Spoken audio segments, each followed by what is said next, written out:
வணக்கம். இன்னைக்கு நாம ஆழமா பார்க்க போற விஷயம் உண்மையிலே ரொம்ப ஆச்சரியமானது. வெறும் 10 ரூபாய் செலவுல உங்க வீட்டு கிச்சன்லயே இயற்பியலுக்கான நோபல் பரிசு ஜெயிக்க முடியும்னு சொன்னா நம்புவீங்களா? நம்ம கிட்ட இருக்கிற ஒரு புத்தக பகுதியும் ஒரு யூடியூப் வீடியோ டிரான்ஸ்கிரிப்டும் அதத்தான் சொல்லுது. வாங்க, இது என்ன கதைன்னு ஆழமா அலசுவோம். கண்டிப்பா. இதுல முன்வைக்கப்படுற வாதங்கள் ரொம்பவே தீவிரமானது. நம்மளோட நோக்கம் இந்த ஆதாரங்கள்ல என்ன சொல்லப்பட்டிருக்கோ அதை அப்படியே உங்களுக்கு கொண்டு வர்றது தான்.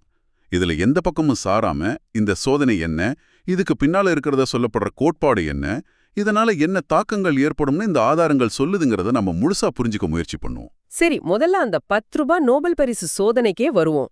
ரொம்ப சிம்பிளான ஒரு சோதனை மூலமா நோபல் பரிசு வாங்க முடியுங்கிறது கேட்கவே பெரிய விஷயமா இருக்கு.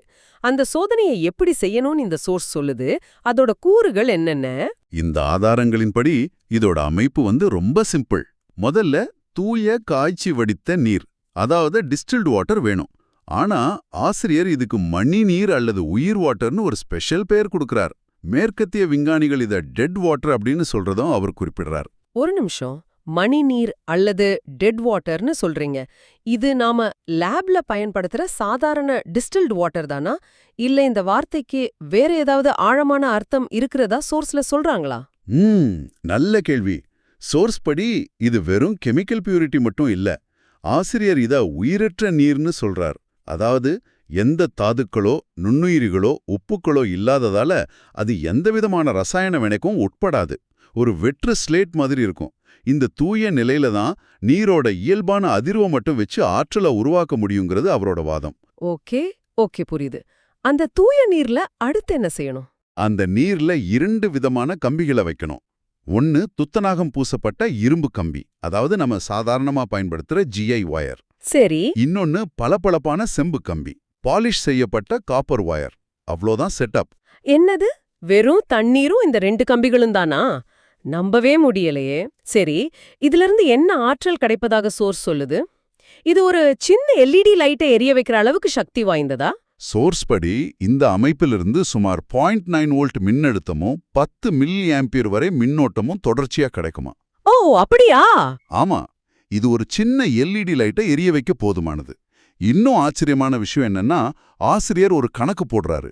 ஒரே ஒரு நீர் மூலக்கூர்ல இருந்து, அதாவது ஒரு H2O மாலிக்யூல்ல இருந்து 15 மில்லிவாட் வரை ஆற்றலை உருவாக்க முடியும்னு சொல்றாரு. 15 மில்லிவாட்டா ஒரு மூலக்கூறுல இருந்து? ஆமா, இது உண்மையா இருந்தா ஆற்றல் துறையில ஒரு பிரம்மாண்டமான புரட்சியா இருக்கும். மையப்புள்ளியே இதுல எந்த விதமான அமிலம், காரம், நானோ துகள்கள், உப்பு, ஏன் எந்த விதமான வினையோக்கி கூட சேர்க்கக்கூடாதுன்னு ரொம்ப அழுத்தமா சொல்றார்.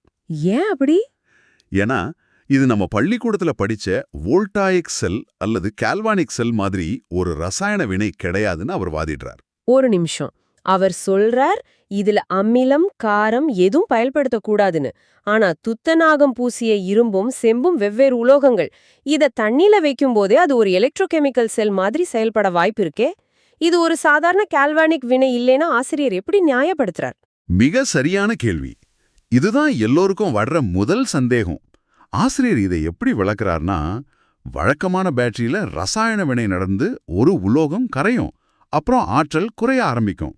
ஆனா இந்த முறையில கம்பிகள் கரைறதில்ல, ஆற்றல் குறைறதில்லைன்னு அவர் சொல்றாரு. இது நீரோட மூலக்கூறுகள் இயற்கையாவே அதிர்வதால அந்த அதிர்விலிருந்து நேரடியாக மின்சாரம் உருவாகுது. இது ஒரு இயற்பியல் நிகழ்வு, வேதியியல் நிகழ்வு இல்லைன்னு அவர் திட்டவட்டமா சொல்றாரு. சரி, அப்போ இது கெமிஸ்ட்ரியே இல்ல, இது ஒரு புதுவிதமான இயற்பியல்னு சொல்றார். அதுதான் இந்த 3வது இயக்க விதி. வாங்க, அது என்னன்னு ஆழமா பாப்போம். ஆமா, இங்கேதான் விஷயம் ரொம்பவே சுவாரஸ்யமாகவும் அதே சமயம் சிக்கலாவும் மாறுது. ஆசிரியர் சொல்றது என்னன்னா, இந்த சோதனை அவரோட 3வது இயக்க விதியை நிரூபிக்குது. நியூட்டனோட விதிகளுக்கும் இதுக்கும் சம்பந்தம் இருக்கா? இல்ல, இது அது சம்பந்தப்பட்டது இல்ல. இது இயக்கத்தோட வகைகளை பத்தியது. இயக்கத்தோட வகைகளா? புரியலையே. சோர்ஸ் படி 2 வகையான இயக்கங்கள் இருக்கு. ஒன்னு நேர்கோட்டு இயக்கம், அதாவது லைன் மோஷன். இன்னொன்னு வளைகோட்டு இயக்கம், பெண்ட் மோஷன். இந்த 2 இயக்கத்திலுமே ஆற்றல் ஒரு கட்டத்துல தீர்ந்து போகும். ஆனா இந்த 3வது இயக்க விதி என்பது வட்ட இயக்கம் அல்லது சுழற்சியை அடிப்படையாக கொண்டது. வட்ட இயக்கம்? ஆமா, இந்த வட்ட இயக்கத்துல ஆற்றல் குறையவே குறையாது. அது ஒரு தொடர்ச்சியான முடிவில்லாத ஆற்றல் மூலமா இருக்கும்னு அவர் சொல்றார். கேட்கறதுக்கு ஒரு பெர்பெச்சுவல் மோஷன் மிஷின் மாதிரி இருக்கு. அதாவது ஆற்றலே தீராத ஒரு இயந்திரம். ஆனா இயற்பியலின் அடிப்படை விதிகளின்படி அது சாத்தியமில்லையே. உண்மைதான். அதனாலதான் இது ஒரு புரட்சிகரமான கூற்றா பார்க்கப்படுது. இந்த வட்ட இயக்கம்தான் பிரபஞ்சத்தோட அடிப்படைன்னு சோர்ஸ் சொல்லுது. மேலும் இந்த விதிய ஒளியின் வேகத்தைப் போலவே யாராலும் உடைக்க முடியாத ஒரு அடிப்படை விதின்னு ஆசிரியர் குறிப்பிடுறார். ஒரு பிளஸ் மைனஸ் துருவமுனைப்பு தொடர்ச்சியா ஆற்றல் குறையாம உருவாகிட்டே இருக்கும். இதுதான் அவர் சொல்ற மேம்பட்ட தமிழ் குவாண்டம் அறிவியலோட அஸ்திவாரம். குவாண்டம்ங்கிற வார்த்தை வந்துருச்சு. இதுல குவாண்டம் என்டாங்கிள்மெண்ட் பத்தியும் ஒரு ஒப்பீடு இருக்கு இல்லையா? இருக்கு. இங்கேதான் விஷயம் ரொம்பவே தத்துவார்த்தமா மாறுது. குவாண்டம் என்டாங்கிள்மெண்ட்னா ரொம்ப எளிமையா சொல்லணும்னா, இரண்டு துகள்கள் பிரிக்கப்பட்டு எவ்வளவு தூரத்துல இருந்தாலும் ஒன்னோட ஒன்னு பிணைக்கப்பட்டிருக்கும். சரி. ஒரு துகள்ல மாற்றம் வந்தா அடுத்த கணமே இன்னொரு துகள்லையும் மாற்றம் தெரியும். இந்த தகவல் பரிமாற்றம் ஒளியின் வேகத்தை விட வேகமா நடக்கும். நம்ம சோர்ஸோட ஆசிரியர் இந்த அறிவியல் கருத்தை எடுத்து அதை மைண்ட் ஃபோர்ஸ் அப்படிங்கிற ஒரு விஷயத்தோட ஒப்பிடுறார். மைண்ட் ஃபோர்ஸா? ஆமா.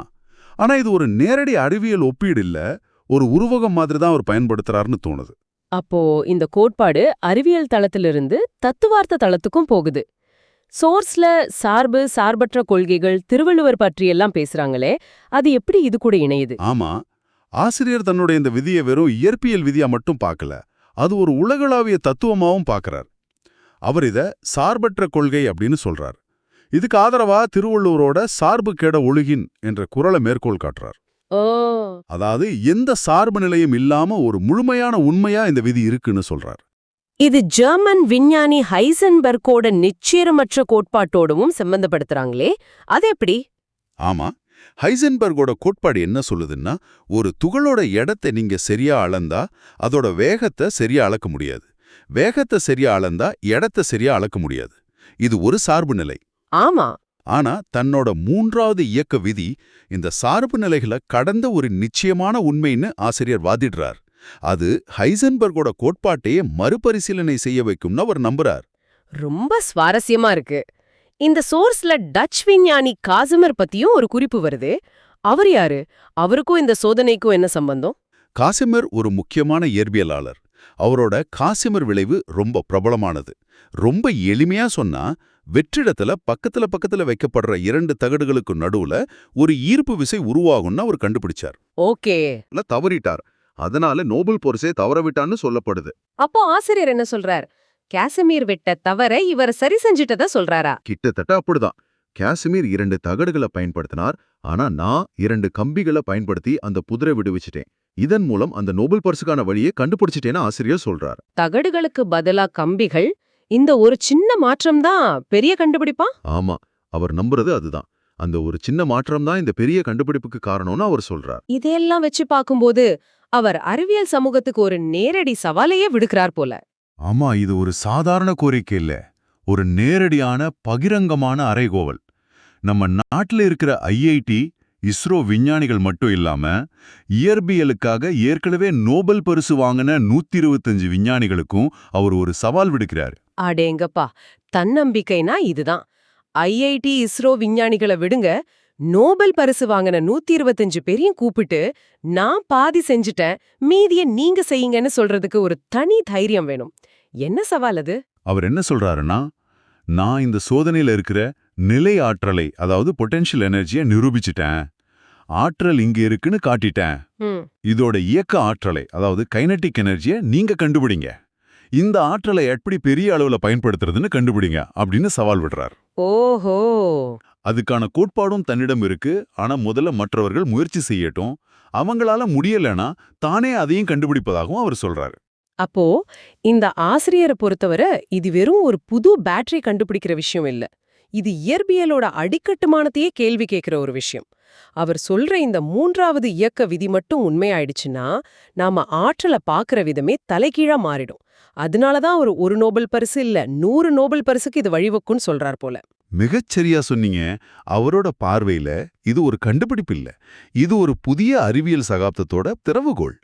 எப்படி ஐன்ஸ்டீனோட சார்பியல் கோட்பாடு பல புதிய கண்டுபிடிப்புகளுக்கு வழிவகுத்ததோ அதே மாதிரி இந்த மூன்றாவது இயக்க விதியை வச்சு பல துறைகள்ல நூற்றுக்கணக்கான நோபல் பரிசு வாங்கக்கூடிய கண்டுபிடிப்புகளை நிகழ்த்த முடியும்னு அவர் மிகுந்த நம்பிக்கையோட சொல்றார். நாம் இதுவரைக்கும் இந்த சோதனையை பார்த்தோம். அதுக்கு பின்னால இருக்கிற மூன்றாவது இயக்க விதிங்கிற புரட்சிகரமான கோட்பாட்டை புரிஞ்சுக்கிட்டோம்.